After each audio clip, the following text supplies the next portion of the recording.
All right, joining me once again here on the Matthew Filipowicz Show is my good friend Robin Marty. Robin is the co-author of the great book Crow After Row: How Separate But Equal Has Become the New Standard in Women's Health and How We Can Change That, which you can find at crowafterrow.com. She is also, of course, the senior political reporter for RH Reality Check, which you can find at rhrealitycheck.org. You can find her on Twitter at Robin Marty. Robin, thank you so much for being on the show again. Thanks for having me back, Matt. It's always fun. All right, so Robin, you know what's not fun? The war on women. That's not fun at all. That's a fair statement. Yes, I will concur. Yeah, so over the last month or so, there's been a lot of developments. We actually were not able to cover the madness and inspiration and madness that happened down in Texas. So why don't we start down there? Obviously, there's a lot of stuff happening down in Texas that's happening this week as well. Tell us, what is the deal right now as far as women's rights in Texas? Right now, Texas is about to undergo its second special session. Its first special session ended last week, and it ended. The special session was called allegedly to address redistricting in the state. But about halfway through it, Governor Perry decided to throw on this anti-choice omnibus bill that would ban abortions after 20 weeks fertilization, so 22 weeks gestation.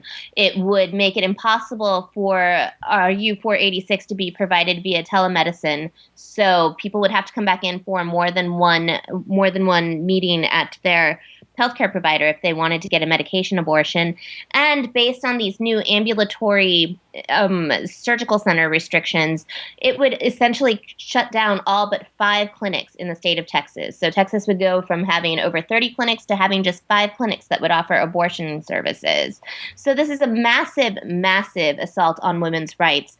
And it, needless to say, made women very angry and made their allies very angry. So at the end of this session, women began showing up, their allies began showing up, supporters began showing up and coming to committee hearings and testifying for so long that committee hearings would have to go late into the night and then be shut down. And finally, they got to the point where there was so much protest against this and so much opposition to these bills that they ended up right up to the last day of legislature with them still not having passed it through the Senate. So what happened is Senator Wendy Davis decided that she was going to filibuster the bill so that they could not do a vote on the final day. And all she had to do was filibuster for 13 hours straight. And in Texas, in order to do a filibuster, it's not like a Rand Paul filibuster. It's not like a, hey, we're just going to pretend we're filibustering by saying I'm filibustering like we do at the national level. This is, you must stand the entire time. You cannot take a bathroom break. You cannot take a sip of water. You cannot have a bite of food. You cannot lean against a podium. You must talk the entire time, and you must talk specifically about this bill the entire time. She had three warnings that she would be given throughout her whole testifying, that if she strayed off topic, then they would be able to bring the filibuster to a close and have a vote. And she made it through 11 hours of straight testimony. She received all 3 warnings. Her first warning she received because she was told that she went off topic, because apparently when discussing a bill that is supposed to restrict a woman's right to choose, discussing other bills that have been passed the year before that did the exact same thing was considered non-germane.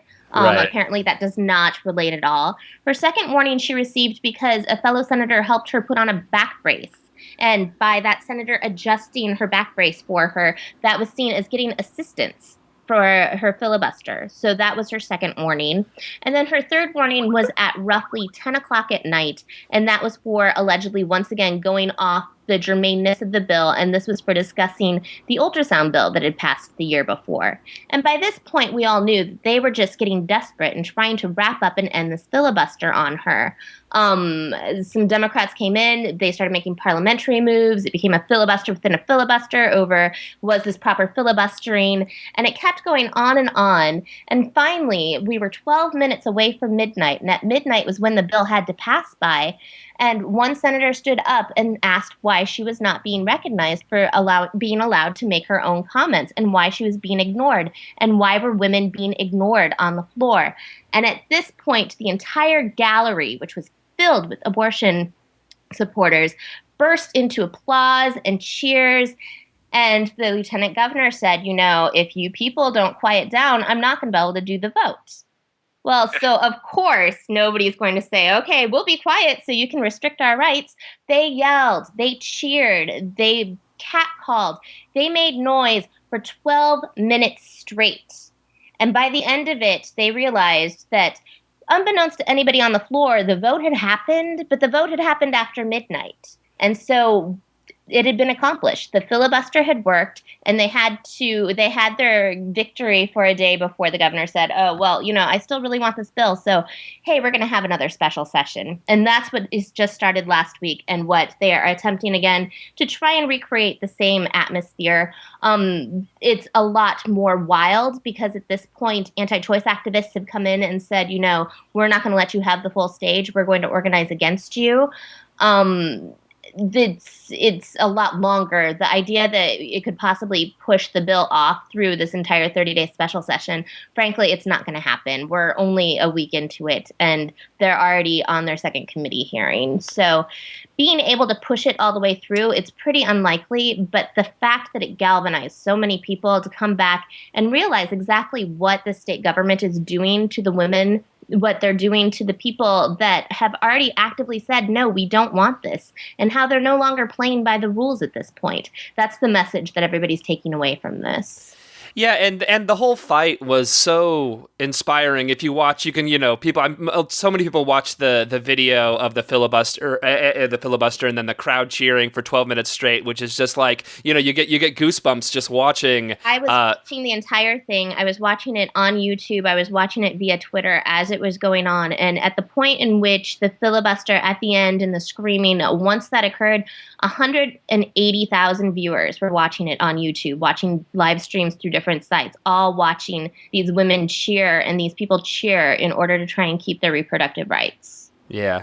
And it is, like you said, it's really sad that again, the way Texas has rigged the game here, the way that Governor Perry has, rigged the game. And again, I don't need to tell listeners here what a scumbag Rick Perry is, but just in some of his comments, he's like saying that Wendy Davis hasn't learned, because that's that it's mob rule, that what he saw down there, and it was mob rule and not actually people standing up for their basic rights and for health and for, just their basic medical care, which is what was going on there, just the scummy comments of Perry and the GOP down in Texas.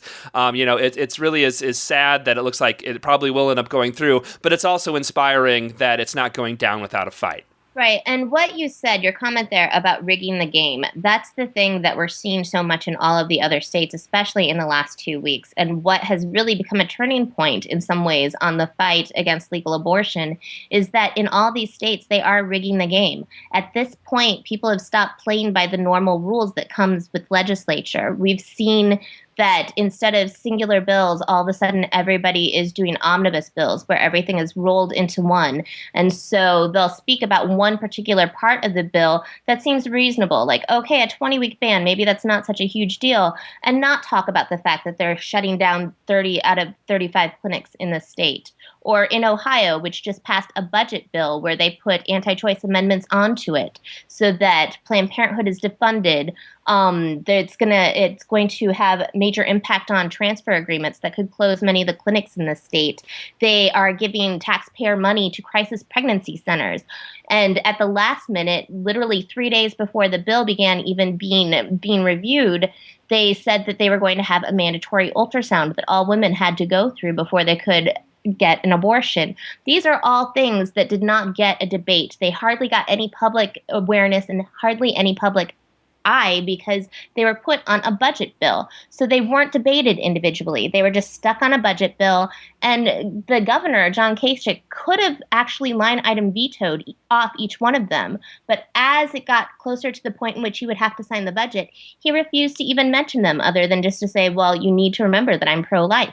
In the end, he signed every single one of them through, and there was no debate on any of these ideas.